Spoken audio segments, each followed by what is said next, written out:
मेरे प्यारे देशवासियों, नमस्कार। साल 2026 का यह पहला मन की बात है। कल 26 जनवरी को हम सभी गणतंत्र दिवस का पर्व मनाएंगे। इसी दिन हमारा संविधान लागू हुआ था। 26 जनवरी का ये दिन हमें अपने संविधान निर्माताओं को नमन करने का अवसर देता है।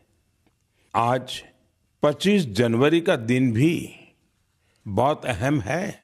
आज नेशनल वोटर्स डे है, मतदाता दिवस है। मतदाता ही लोकतंत्र की आत्मा होता है। साथियों, आमतौर पर जब कोई 18 साल का हो जाता है, मतदाता बन जाता है, तो उसे जीवन का एक सामान्य पड़ाव समझा जाता है। लेकिन दरअसल ये अवसर किसी भी भारतीय के जीवन का बहुत बड़ा माइलस्टोन होता है। इसलिए बहुत जरूरी है कि हम देश में वोटर बनने का, मतदाता बनने का उत्सव मनाएं। जैसे हम जन्मदिन पर शुभकामनाएं देते हैं और उसे सेलिब्रेट करते हैं, ठीक वैसे ही जब भी कोई युवा पहली बार मतदाता बने तो पूरा मोहल्ला, गांव या फिर शहर एकजुट होकर उसका अभिनंदन करें और मिठाइयां बांटी जाए। इससे लोगों में वोटिंग के प्रति जागरूकता बढ़ेगी। इसके साथ ही यह भावना और सशक्त होगी कि एक वोटर होना कितना मायने रखता है। साथियों, देश में जो भी लोग चुनावी प्रक्रिया से जुड़े रहते हैं, जो हमारे लोकतंत्र को जीवंत बनाए रखने के लिए जमीनी स्तर पर काम करते हैं, मैं उन सभी की बहुत सराहना करना चाहूंगा। आज मतदाता दिवस पर मैं अपने युवा साथियों से फिर आग्रह करूंगा कि वे 18 साल का होने पर वोटर के रूप में खुद को जरूर रजिस्टर करें। संविधान ने हर नागरिक से जिस कर्तव्य भावना के पालन की अपेक्षा रखी है, इससे वो अपेक्षा भी पूरी होगी और भारत का लोकतंत्र भी मजबूत होगा। मेरे प्यारे देशवासियों, इन दिनों मैं सोशल मीडिया पर एक इंटरेस्टिंग ट्रेंड देख रहा हूं। लोग साल 2016 की अपनी यादों को फिर से ताजा कर रहे हैं। उसी भावना के साथ आज मैं भी आपके साथ अपनी एक मेमोरी को शेयर करना चाहता हूं। 10 साल पहले जनवरी 2016 में हमने एक एम्बिशियस जर्नी की शुरुआत की थी। तब हमें इस बात का एहसास था कि भले ही एक छोटा क्यों न हो, लेकिन ये युवा पीढ़ी के लिए, देश के फ्यूचर के लिए काफी अहम है। तब कुछ लोग ये समझ ही नहीं पाए थे कि आखिर है क्या। साथियों, मैं जिस जर्नी की बात कर रहा हूं वह है स्टार्टअप इंडिया की जर्नी। इस अद्भुत जर्नी के हीरो हमारे युवा साथी हैं। अपने कंफर्ट जोन से बाहर निकलकर उन्होंने जो इनोवेशन किए वो इतिहास में दर्ज हो रहे हैं। साथियों, भारत में आज दुनिया का तीसरा सबसे बड़ा स्टार्टअप इकोसिस्टम बन चुका है। ये स्टार्टअप्स लीग से हटके हैं। आज वे ऐसे सेक्टर्स में काम कर रहे हैं जिनके बारे में 10 साल पहले तक कल्पना भी नहीं की जा सकती थी। AI, space, nuclear energy, semiconductors, mobility, green hydrogen, biotechnology, आप नाम लीजिए और कोई ना कोई भारतीय स्टार्टअप उस सेक्टर में काम करते हुए दिख जाएगा। मैं अपने उन सभी युवा साथियों को सैल्यूट करता हूं जो किसी ना किसी स्टार्टअप से जुड़े हैं या फिर अपना स्टार्टअप शुरू करना चाहते हैं। साथियों, आज मन की बात के माध्यम से मैं देशवासियों विशेषकर इंडस्ट्री और स्टार्टअप से जुड़े युवाओं से एक आग्रह जरूर करना चाहता हूं। भारत की इकोनॉमी तेजी से आगे बढ़ रही है। भारत पर दुनिया की नजरें हैं। ऐसे समय में हम सब पर एक बहुत बड़ी जिम्मेदारी भी है। वो जिम्मेदारी है क्वालिटी पर जोर देने की। होती है, चलती है, चल जाएगा, ये युग चला गया। आइए इस वर्ष हम पूरी ताकत से क्वालिटी को प्राथमिकता दें। हम सबका एक ही मंत्र हो, क्वालिटी, क्वालिटी और सिर्फ क्वालिटी। कल से आज बेहतर क्वालिटी। हम जो भी मैन्युफैक्चर कर रहे हैं उसकी क्वालिटी को बेहतर बनाने का संकल्प लें। चाहे हमारे टेक्सटाइल हो, टेक्नोलॉजी हो या फिर electronics, even packaging. Indian product का मतलब ही बन जाए टॉप क्वालिटी। आइए एक्सीलेंस को हम अपना बेंचमार्क बनाएं। हम संकल्प लें, क्वालिटी में न कोई कमी होगी, न क्वालिटी से कोई समझौता होगा। और मैंने तो लाल किले से कहा था, जीरो डिफेक्ट, जीरो इफेक्ट। ऐसा करके ही हम विकसित भारत की यात्रा को तेजी से आगे ले जा पाएंगे। मेरे प्यारे देशवासियों, हमारे देश के लोग बहुत इनोवेटिव है। समस्याओं का समाधान ढूंढना हमारे देशवासियों के स्वभाव में है। कुछ लोग ये काम स्टार्टअप्स के जरिए करते हैं, तो कुछ लोग समाज की सामूहिक शक्ति से रास्ता निकालने का प्रयास करते हैं। ऐसा ही एक प्रयास उत्तर प्रदेश के आजमगढ़ में सामने आया है। यहां से होकर गुजरने वाली तमसा नदी को लोगों ने नया जीवन दिया है। तमसा केवल एक नदी नहीं, बल्कि हमारी सांस्कृतिक और आध्यात्मिक विरासत की सजीव धारा है। अयोध्या से निकलकर गंगा में समाहित होने वाली यह नदी कभी इस क्षेत्र के लोगों के जनजीवन की धुरी हुआ करती थी, लेकिन प्रदूषण की वजह से इसकी अविरल धारा में रुकावट आने लगी थी। गाद, कूड़ा कचरा और गंदगी ने इस नदी के प्रवाह को रोक दिया था। इसके बाद यहाँ के लोगों ने इसे एक नया जीवन देने का अभियान शुरू किया। नदी की सफाई की गई और उसके किनारों पर छायादार, फलदार पेड़ लगाए गए। स्थानीय लोग कर्तव्य भावना से इस काम में जुटे और सबके प्रयास से नदी का पुनरुद्धार हो गया। साथियों, जन भागीदारी का ऐसा ही प्रयास आंध्र प्रदेश के अनंतपुर में भी देखने को मिला है। यह वह क्षेत्र है जो सूखे की गंभीर समस्या से जूझता रहा है। यहाँ की मिट्टी लाल और बलुई है। यही वजह है कि लोगों को पानी की कमी का सामना करना पड़ता है। यहाँ के कई क्षेत्रों में लंबे समय तक बारिश नहीं होती है। कई बार तो लोग अनंतपुर की तुलना रेगिस्तान में सूखे की स्थिति से भी कर देते हैं। साथियों, इस समस्या के समाधान के लिए स्थानीय लोगों ने जलाशयों को साफ करने का संकल्प लिया।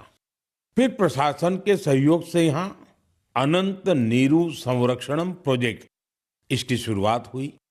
इस प्रयास के तहत 10 से अधिक जलाशयों को जीवनदान मिला है। उन जलाशयों में अब पानी भरने लगा है। इसके साथ ही 7,000 से अधिक पेड़ भी लगाए गए हैं। यानी अनंतपुर में जल संरक्षण के साथ साथ ग्रीन कवर भी बढ़ा है।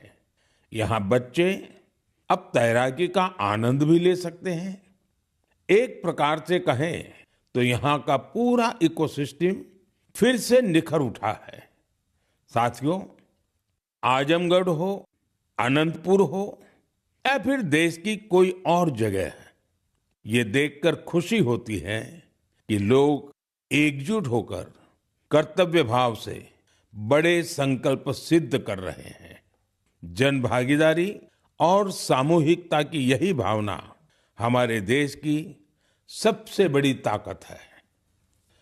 मेरे प्यारे देशवासियों, हमारे देश में भजन और कीर्तन सदियों से हमारी संस्कृति की आत्मा रहे हैं। हमने मंदिरों में भजन सुने हैं, कथा सुनते वक्त सुने हैं और हर दौर ने भक्ति को अपने समय के हिसाब से जिया है। आज की पीढ़ी भी कुछ नए कमाल कर रही है। आज के युवाओं ने भक्ति को अपने अनुभव और अपनी जीवन शैली में ढाल दिया है। इसी सोच से एक नया सांस्कृतिक चलन उभर कर सामने आया है। आपने सोशल मीडिया पर ऐसे वीडियो जरूर देखे होंगे। देश के अलग अलग शहरों में बड़ी संख्या में युवा इकट्ठा हो रहे हैं। मंच सजा होता है, रोशनी होती है, संगीत होता है, पूरा तामझाम होता है और माहौल किसी कॉन्सर्ट से जरा भी कम नहीं होता है। ऐसा ही लग रहा है कि जैसे कोई बहुत बड़ा कॉन्सर्ट हो रहा है। लेकिन वहां जो गाया जा रहा होता है वो पूरी तन्मयता के साथ, पूरी लगन के साथ, पूरे लय के साथ, भजन की गूंज। इस चलन को आज भजन क्लबिंग कहा जा रहा है और यह खास तौर पर जैन जी के बीच तेजी से लोकप्रिय हो रहा है। यह देखकर अच्छा लगता है कि इन आयोजनों में भजन की गरिमा और सुचिता का पूरा ध्यान रखा जाता है। भक्ति को हल्केपन में नहीं लिया जाता। न शब्दों की मर्यादा टूटती है और न ही भाव की। मंच आधुनिक हो सकता है, संगीत की प्रस्तुति अलग हो सकती है, लेकिन मूल भावना वही रहती है। आध्यात्म का एक निरंतर प्रवाह वहां अनुभव होता है। मेरे प्यारे देशवासियों, आज हमारी संस्कृति और त्योहार दुनिया भर में अपनी पहचान बना रहे हैं। दुनिया के हर कोने में भारत के त्योहार बड़े उत्साह और उल्लास के साथ मनाए जाते हैं। हर तरह की कल्चरल वाइब्रेंसी को बनाए रखने में हमारे भारतवंशी भाई बहनों का अहम योगदान है। वो जहां भी हैं वहां अपनी संस्कृति की मूल भावना को संरक्षित कर और उसे आगे बढ़ा रहे हैं। इसको लेकर मलेशिया में भी हमारा भारतीय समुदाय बहुत सराहनीय कार्य कर रहा है। आपको यह जानकर सुखद आश्चर्य होगा कि मलेशिया में 500 से ज्यादा तमिल स्कूल है। इनमें तमिल भाषा की पढ़ाई के साथ ही अन्य विषयों को भी तमिल में पढ़ाया जाता है। इसके अलावा यहाँ तेलुगु और पंजाबी सहित अन्य भारतीय भाषाओं पर भी बहुत फोकस रहता है। साथियों, भारत और मलेशिया के बीच ऐतिहासिक और सांस्कृतिक संबंधों को मजबूत करने में एक सोसाइटी की बड़ी भूमिका है। इसका नाम है मलेशिया इंडिया हेरिटेज सोसाइटी। अलग अलग कार्यक्रमों के साथ ही यह संस्था एक हेरिटेज वॉक का भी आयोजन करती है। इसमें दोनों देशों को आपस में जोड़ने वाले सांस्कृतिक स्थलों को कवर किया जाता है। पिछले महीने मलेशिया में लाल पाड़ साड़ी आइकॉनिक वॉक, इसका आयोजन किया गया। इस साड़ी का बंगाल की हमारी संस्कृति से विशेष नाता रहा है। इस कार्यक्रम में सबसे अधिक संख्या में इस साड़ी को पहनने का रिकॉर्ड बना। जिसे मलेशियन बुक ऑफ रिकॉर्ड्स में दर्ज किया गया। इस मौके पर ओडिसी डांस और बाउल म्यूजिक ने तो लोगों का दिल जीत लिया।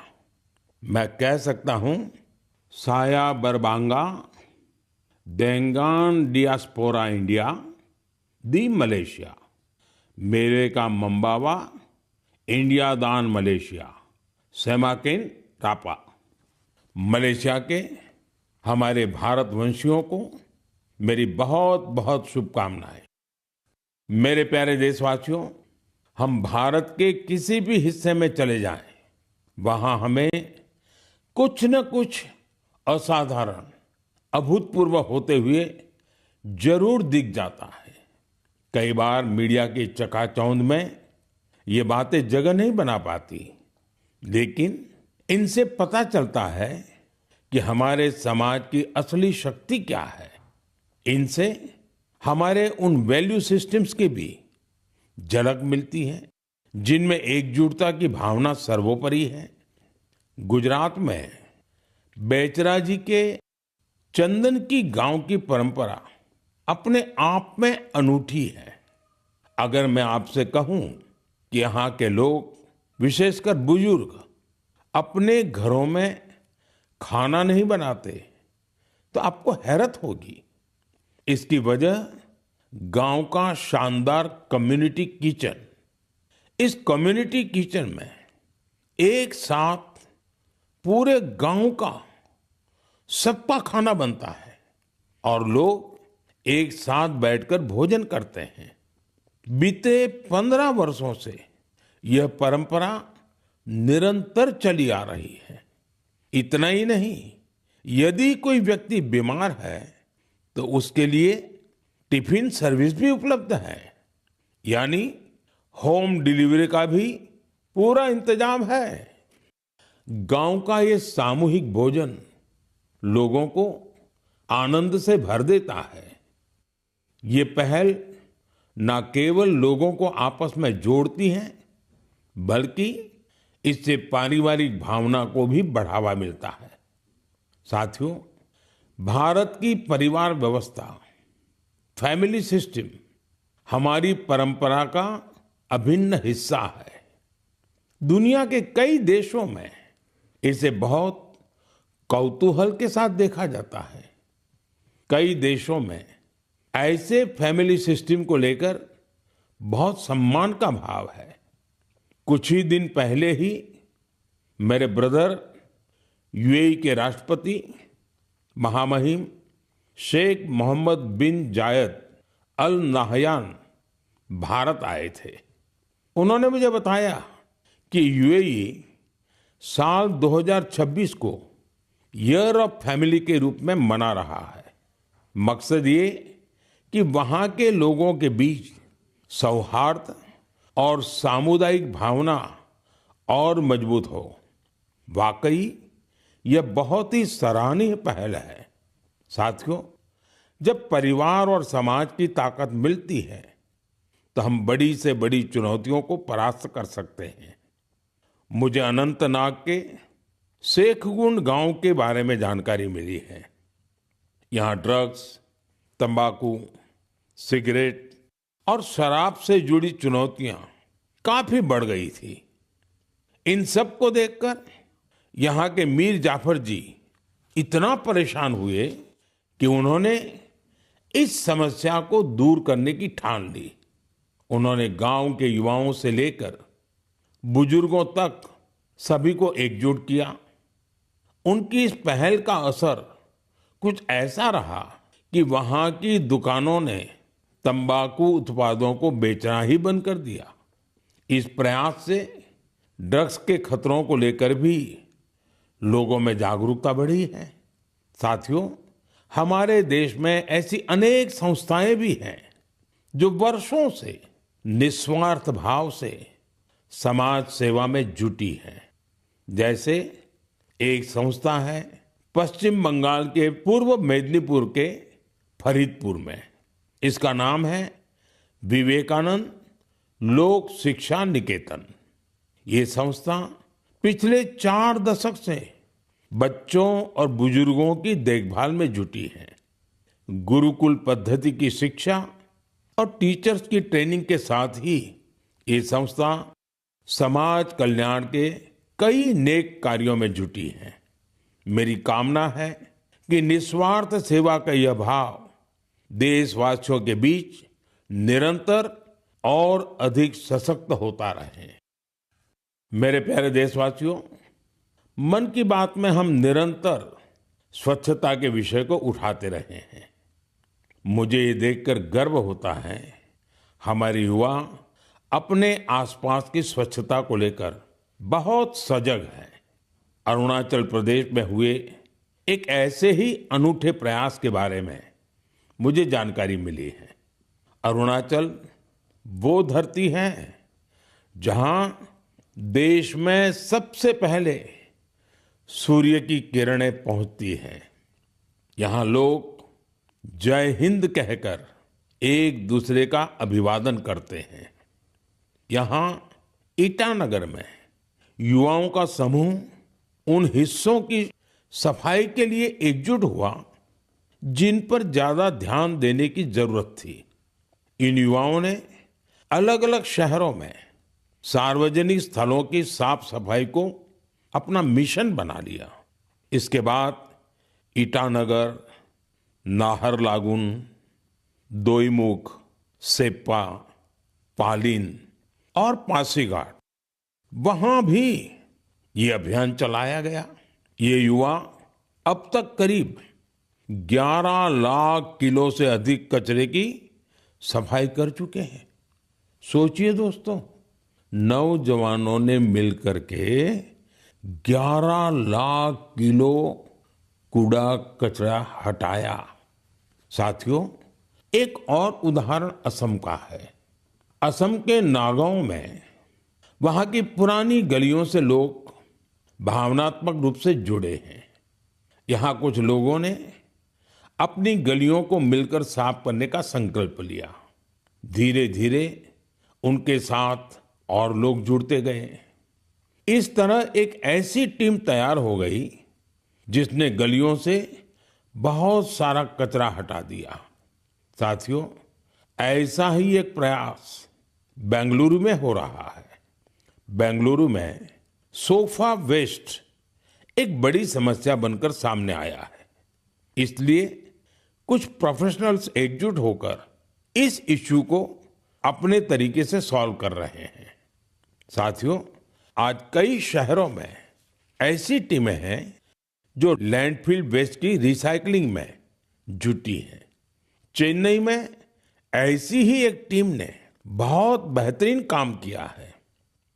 ऐसे उदाहरणों से पता चलता है कि स्वच्छता से जुड़ा हर प्रयास कितना अहम है।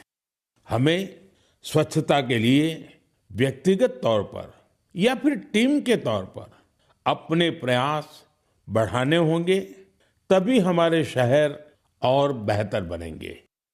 मेरे प्यारे देशवासियों, जब पर्यावरण संरक्षण की बात होती है तो अक्सर हमारे मन में बड़ी योजनाएं, बड़े अभियान और बड़े बड़े संगठन की बातें आती हैं। लेकिन कई बार बदलाव की शुरुआत बहुत साधारण तरीके से होती है। एक व्यक्ति से, एक इलाके से, एक कदम से, और लगातार की गई छोटी छोटी कोशिशों से भी बड़े बदलाव आते हैं। पश्चिम बंगाल के कुछ बिहार के रहने वाले बेनोय दास जी का प्रयास इसी का उदाहरण है। पिछले कई वर्षों से उन्होंने अपने जिले को हरा भरा बनाने का काम अकेले दम पर किया है। बेनोय दास जी ने हजारों पेड़ लगाए हैं। कई बार पौधे खरीदने से लेकर उन्हें लगाने और देखभाल करने के सारा खर्च खुद ने उठाया है। जहां जरूरत पड़ी वहां स्थानीय लोगों, छात्रों और नगर निकायों के साथ मिलकर काम किया। उनके प्रयासों से सड़कों के किनारे हरियाली और बढ़ गई है। साथियों, मध्य प्रदेश में पन्ना जिले के जगदीश प्रसाद आहिरवार जी उनका प्रयास भी बहुत ही सराहनीय है। वो जंगल में बीट गार्ड के रूप में अपनी सेवाएं देते हैं। एक बार गश्त के दौरान उन्होंने महसूस किया कि जंगल में मौजूद कई औषधीय पौधों की जानकारी कहीं भी व्यवस्थित रूप से दर्ज नहीं है। जगदीश जी ये जानकारी अगली पीढ़ी तक पहुंचाना चाहते थे, इसलिए उन्होंने औषधीय पौधों की पहचान करना और उनका रिकॉर्ड बनाना शुरू किया। उन्होंने 125 से ज्यादा औषधीय पौधों की पहचान की। हर पौधे की तस्वीर, नाम, उपयोग और मिलने के स्थान की जानकारी जुटाई। उनकी जुटाई गई जानकारी को वन विभाग ने संकलित किया और किताब के रूप में प्रकाशित भी किया। इस किताब में दी गई जानकारी अब रिसर्चर, छात्रों और वन अधिकारियों के बहुत काम आ रही है। साथियों, पर्यावरण संरक्षण की यही भावना आज बड़े स्तर पर भी दिखाई दे रही है। इसी सोच के साथ देश भर में एक पेड़ मां के नाम अभियान चलाया जा रहा है। इस अभियान से आज करोड़ों लोग जुड़ चुके हैं। अब तक देश में 200 करोड़ से ज्यादा पेड़ लगाए भी जा चुके हैं। ये बताता है कि पर्यावरण संरक्षण को लेकर अब लोग ज्यादा जागरूक हैं और किसी न किसी रूप में अपना योगदान देना चाहते हैं। मेरे प्यारे देशवासियों, मैं आप सभी की एक और बात के लिए बहुत सराहना करना चाहता हूं। वजह है मिलेट्स, यानी श्री अन्न। मुझे ये देखकर खुशी है कि श्री अन्न के प्रति देश के लोगों का लगाव निरंतर बढ़ रहा है। वैसे तो हमने 2023 को मिलेट ईयर घोषित किया था, लेकिन आज 3 साल बाद भी इसको लेकर देश और दुनिया में जो पैशन और कमिटमेंट है वो बहुत उत्साहित करने वाला है। साथियों, तमिलनाडु के कल्लकुरिची जिले में महिला किसानों का एक समूह प्रेरणा स्रोत बन गया है। यहाँ के पेरिया पालयम मिलेट एफपीसी से लगभग 800 महिला किसान जुड़ी हैं। मिलेट्स की बढ़ती लोकप्रियता को देखते हुए इन महिलाओं ने मिलेट प्रोसेसिंग यूनिट की स्थापना की। अब वो मिलेट से बने उत्पादों को सीधे बाजार तक पहुंचा रही हैं। साथियों, राजस्थान के रामसर में भी किसान श्री अन्न को लेकर इनोवेशन कर रहे हैं। यहाँ के Ramsar organic farmer producer company से 900 से अधिक किसान जुड़े हैं। ये किसान मुख्य रूप से बाजरे की खेती करते हैं। यहाँ बाजरे को प्रोसेस करके रेडी टू ईट लड्डू तैयार किया जाता है। इसकी बाजार में बड़ी मांग है। इतना ही नहीं साथियों, मुझे तो ये जानकर खुशी होती है आजकल कई मंदिर ऐसे हैं जो अपने प्रसाद में सिर्फ मिलेट्स का उपयोग करते हैं। मैं उन मंदिर के सभी व्यवस्थापकों का हृदय से अभिनंदन करता हूं उनकी इस पहल के लिए। साथियों, मिलेट्स श्री अन्न से अन्नदाताओं की कमाई बढ़ने के साथ ही लोगों की हेल्थ में भी सुधार की गारंटी बनता जा रहा है। मिलेट्स पोषण से भरपूर होते हैं, सुपर फूड होते हैं। हमारे देश में सर्दियों का मौसम तो खान पान के लिए बहुत ही अच्छा माना जाता है। ऐसे में इन दिनों हमें श्री अन्न का सेवन जरूर करना चाहिए। मेरे प्यारे देशवासियों, मन की बात में हमें एक बार फिर कई अलग अलग विषयों पर चर्चा करने का अवसर मिला।